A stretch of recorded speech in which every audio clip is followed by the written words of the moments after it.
What's up, guys? So this is my WrestleMania 42 Las Vegas match predictions. So in here is going to be some wild cards, some predictable ones, and some dream matches. Now, let's get into it. The first match I have is Rhea Ripley and Io Sky versus the Bella Twins for the tag titles. Now, I think Rhea Ripley and Io Sky hold on to the women's tag titles until Mania. I don't see what they're doing with Nikki Bella, and I know there's been rumblings of Brie Bella coming back if she was going to be in the Bella tag team. Now, I think this would be the perfect time to have the Bella Twins to come together and have them win the tag gold. Only has to be a short reign, but I feel that is what's going to be this match.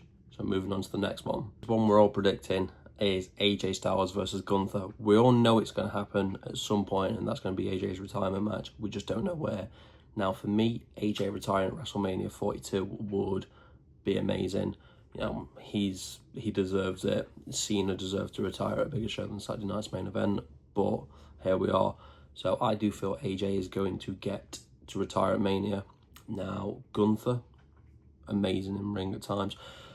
I feel that retiring someone as big as AJ Styles at WrestleMania is a statement as well, and it carries on that heel he's getting from retiring John Cena. Doesn't need to be any titles on the line, just Gunther embarrassing AJ Styles, making him tap out, carrying on that streak and building him into being an even bigger heel than he is. So this one takes no build, really. I don't think AJ retires as soon as Berlin next week. So on to the next.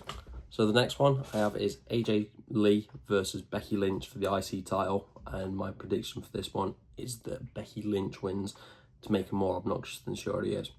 Now, AJ Lee is part-timer. Unless they're going to pull the trigger on this match in Chicago for AJ's connection to Chicago, I feel it's got Mania written all over it. And with AJ not being on TV all the time, I feel that they're able to prolong this match until Mania. I think it'll be a very good match. And I know a lot of us are wanting this match and just wanting this feud. It's not even really a feud at this point. It's just an odd match here and there. Just to be over, just so that they can go on to do separate things. So that is one of the other matches I've got. So on to the next. So on to one of the dream matches I've got here. Now, we all saw the Hardy Boys tease this match. Now, I have the New Day going up against the tag champs of Jey Uso and Jimmy Uso. The Hardy Boys coming back and the Lucha Bros all for a TLC match. Now, for me, this match will just absolutely bang.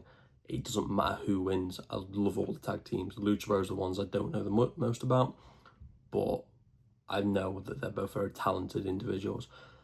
Now, for me, obviously, the Usos will go in as tag champs. There's no story need building between the Usos and the New Day, you know, and then it's just a dream match for everyone. Everyone wants to see it. Yes, the Hardys are past their prime. You know, the New Day don't have as much heat on them, and they're not as amazing as tag team as they used to be. The Usos have just got back together, and the Lucha Bros, everyone's predicting them to come back together. But I think if you throw all four of these into a tag match together, it's just going to bang and sell. So for me, the stipulation needs to be a tag match, a ladder match, and I just see it happening because there is always a ladder match at Mania. So on to the next one. So being the big Julia fan I can't leave her off this card. Now I see her go into Mania as the Women's United States Champion, and I know the Women's United States Championship hasn't been defended on many cards, or none actually at all. It's only been defended on SmackDown and Saturday Night's Main Event. Now I have her going in a match against Alexa Bliss. I don't see where Alexa Bliss fits in any story at the minute, really, other than the tag champs, but I just think that's occupied elsewhere. So I don't see an issue with Alexa going down to the mid-card scene to elevate the status of the US title, and I think that is the best place for her. I think that's probably the most logical place to put her, and seeing her and Julia have a match at Mania would, again, I think that would be a really good match. For Julia, I think it would build more support for her. We're starting to see a little bit more online support for her in the arenas at the minute. She's not getting much love. But let Alexa just tear the house down at Mania, and it'd be probably one of my underrated matches for the night. So I'm hoping to see this match for myself because I love Alexa Bliss and I love Julia to bits. So on to the next one. I'm hoping this match really happens. So the next match I've got is Seth Rollins and Bronson Reed versus The Vision, which would be Austin Theory and Logan Paul. Now, I know everyone thinks that Austin Theory is the plant inside The Vision from Seth Rollins, but I'm not buying it. I'm thinking that it's going to be Bronson Reed. Now, I'd love this because it'd be an absolute switch up and no one would see it coming. And that's why this match would be amazing. Originally, I had CM Punk and Seth Rollins, but I don't see where Punk fits in anywhere else. And The Vision, I don't see where they fit into Mania this far out. So for me, Seth Rollins coming back, he needs a spot. He should be fit by then. And Bronson Reed, you know, it's unique, it's wild, and that's why it's perfect. And Austin Theory, he's been great since he's come back. And Logan Paul, people hate it. People hate to admit it, but he is an amazing wrestler. He's in the definitely top 5 males for sure. Now, he's going to be on Mania because he sells tickets for WWE. So this is kind of a wild card match. So let me know your guys' thoughts on this one, and on to the next. So I'm going to keep it nice, short and sweet for this one. I have Bianca Belair going in as the Royal Rumble winner, and she is going to be taking on Jade Cargill. Everyone wants to see this match. Everyone wanted to see this match last Mania. I think the story writes itself. I think Bianca needs to come back soon. I think she's coming back at the Rumble. Jade hasn't had any real challenges for her title yet. Again, this match just writes itself and doesn't need anything more. It's just a story of a friend being a bully and another friend stepping up to her.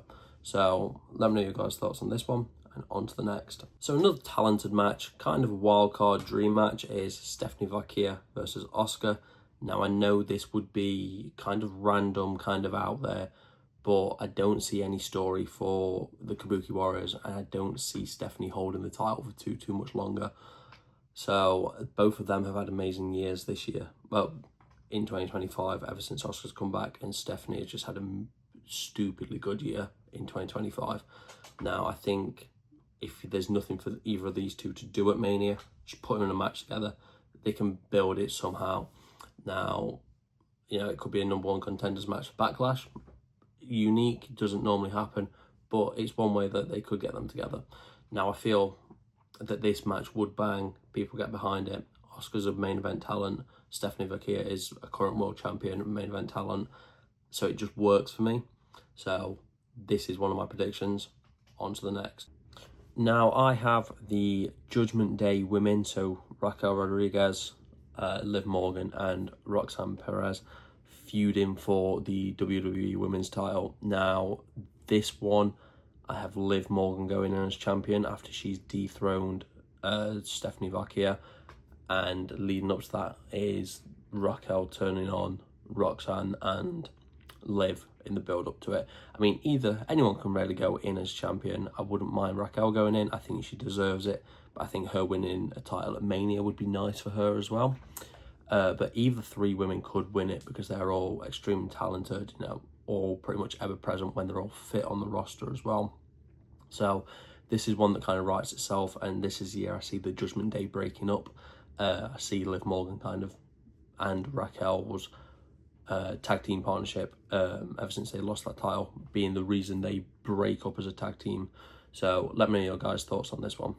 So I don't really know where Chris Jericho, if he is coming back, fits into Mania, and I don't know where Dom Mysterio fits in. So that's why I've got Jericho versus Dom. Now that is, I don't know how we get here. It'll be a good match, it'll be a random match, but Jericho would need to be on Mania, Dom needs to be on Mania. Stick them two against each other. You know, you can have Jericho feuding with the Judgment Day, and after the Judgment Day break up, Dom and Jericho continue the feud. Now, I don't really know how it gets there, and it means Jericho would be a 10-time IC champion because I have him beating Dom at Mania for the IC title, because Dom needs to drop that belt sooner rather than later and get pushed up to the main event scene, in my opinion. So it's just a random throw together match, and the next match I've got is a throw together match because I don't see where people fit in. You know, we are quite a way out, and there are just certain storylines that have had seeds put in, and I don't know where people fit. So let's get into it. So I have Randy Orton versus CM Punk. Now, there's no tie whatsoever. I don't see Punk going in as world champion, and I don't see Randy being in any stories. So just let these two have a mega match. Two big names, you know, they've had a match at Mania before, what was amazing.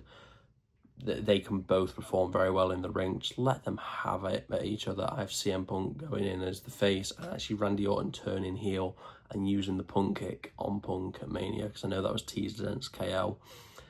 It's a throw together match. It'll just be a good match. There's no storyline, and it'll work for me. So into the next one. What I've got for night two's main event is the trilogy, the third and final match between Cody Rhodes and Roman Reigns. Now, I think this writes itself. You know, there's been teasers of it. We've all wanted it, just to see the trilogy end and, you know, give Roman that title run, reunite the bloodline just for one last run while they've got all the gold. So for me, Roman Reigns wins the Rumble.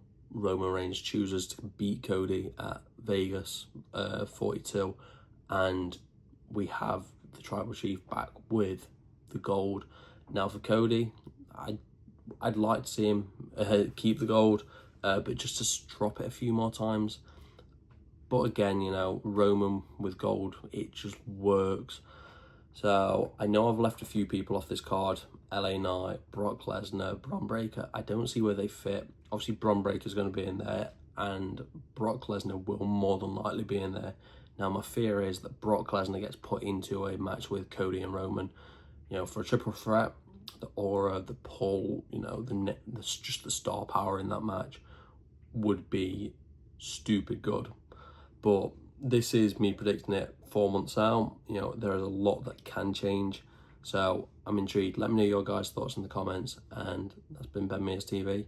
Please like, comment, and subscribe. And I'll catch you in the next one. Peace.